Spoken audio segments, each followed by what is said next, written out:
Okay, so what we've installed for you guys is a new um, HP uh, microcomputer. This is a 500 gig solid state drive with an i5 processor, um, um, plenty of RAM, lots of features, just in a compact form factor.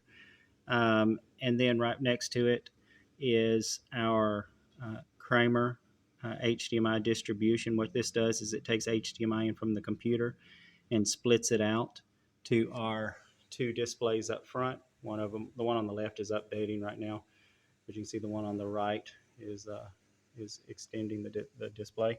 So on the front of this thing, you'll see some lights. The first one is an in light. It's showing that it is receiving HDMI from the input.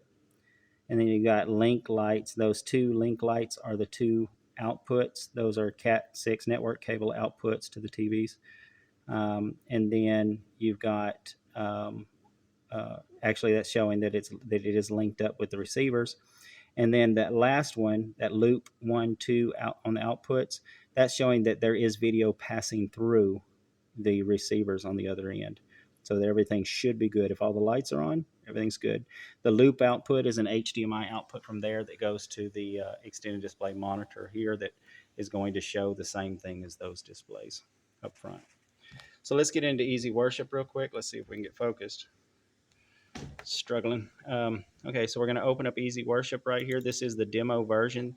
You're going to have to purchase this after the fact. You can see when it first comes up, it says this is the free edition, and it gives you the option immediately to activate a product key, etc., etc. But we're just going to continue.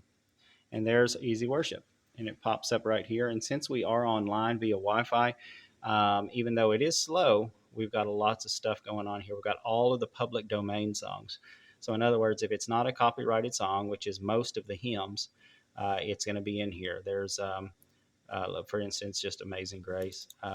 So I double click on it there, and it's going to come up all the slides here. You can see this is what it looks like on the extended displays. And then if I come up here, these are my verse 1, verse 2. I'll double click verse 2, and it's going to change. I'm going to click verse 3. I'm going to click verse 4. Double click. So we want to double click wherever we want. Same thing. So I can click on song, and it'll come up. And there's America the Beautiful. So that's a quick way to do it on the fly. If I want to build what's called a schedule over here, then I will grab America the Beautiful and drag it into my schedule. And then boom, it's over here. And then I'm going to do Amazing Grace too. So I'm going to grab it and drag it in. So I've got two songs in here. I can click on America the Beautiful, and it's just like a shortcut to it down here. And then I can double click through it right there. I can go over and highlight Amazing Grace, click through it there, and it's all changing over there. So that's my songs. I've also got scriptures down here. You see songs, scriptures. Let me get a little closer. Songs, scriptures, media, presentations, themes. Those we're going to go through song and scripture. So in scriptures, here's the King James is automatically built in. The revised, I really don't know what RVA stands for. The HCSB, that's the study Bible. But so in the King James version, that's a free one. You can download other versions. Some of them are at cost, but so we've got Genesis 1:1. We can scroll down and we can go through the whole Bible that way, which would take forever. Or we can come over here and start typing just above here. So we're going to want to go to John 2:5. Oops. Yeah, so it's just going to stop at 2, and then you can scroll down to 2:5. So if I know that somebody's going to be preaching using this scripture, John 2:5, I can grab it and I can pull it into my schedule.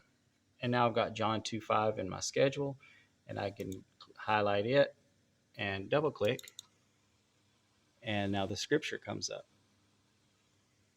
It's the same thing with any of this. I can import media, and right now there are some videos, some moving background videos that are there.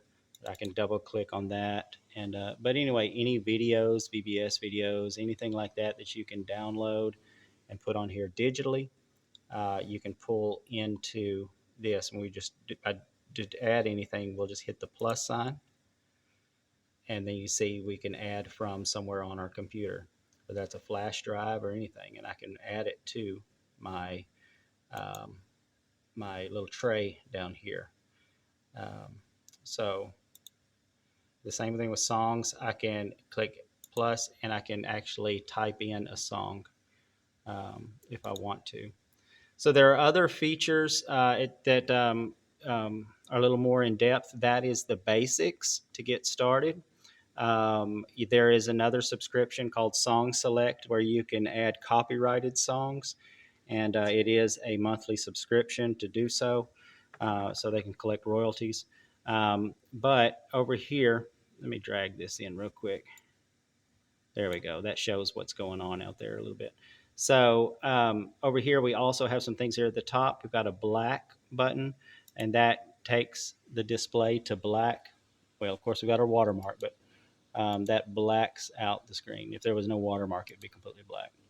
And then we also have a logo button. Now I could set my logo um, in options. Actually, no.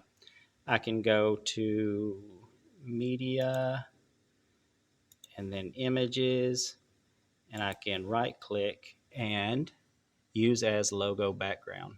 So I can do that. If I drag in any image here, a logo, church logo, or anything, I can add that, use that as my logo background. And when I click on that, then when I click on logo right here, it fades to our church logo or whatever we want to have there, but it fades to that instead of black, which is kind of nice. Um, so there we go. And then if I get this where I want it, I'm building it and I don't want to lose anything, I'll save it right here. And then I can later on, I can come back and open one to whatever. I always name ours the date and AM, PM, Wednesday, PM, and the date. And that way I can go right to it. But anyway, that's that. And so what I'll do is I'll get clear these out, remove from schedule, not necessary, but just to get us back to where we were. Okay. All right. So that's easy worship. The computer itself is, we don't want to save anything. So the computer itself is has no password. It's just Westside BC is the login, but there's no password. And then it should be good to go. You'll power on your TVs with the individual remotes. The TV remotes are specific to each TV.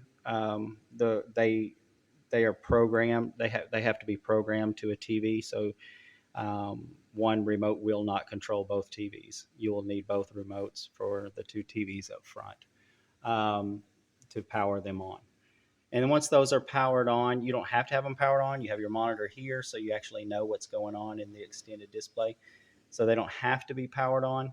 However, um, you'll want to power them on and then come up here and start your computer. Is the best way to do it, is to power all of your displays on and then start the computer. And that way the computer Windows is kind of funny sometimes, and so it'll recognize everything, all of the displays that are attached. So that's that. Easy peasy. If you have any questions, 870-814-0714, or you can message me at jerry@bensburg.tech, and I get that as soon as you email. So, all right. Thanks, you guys.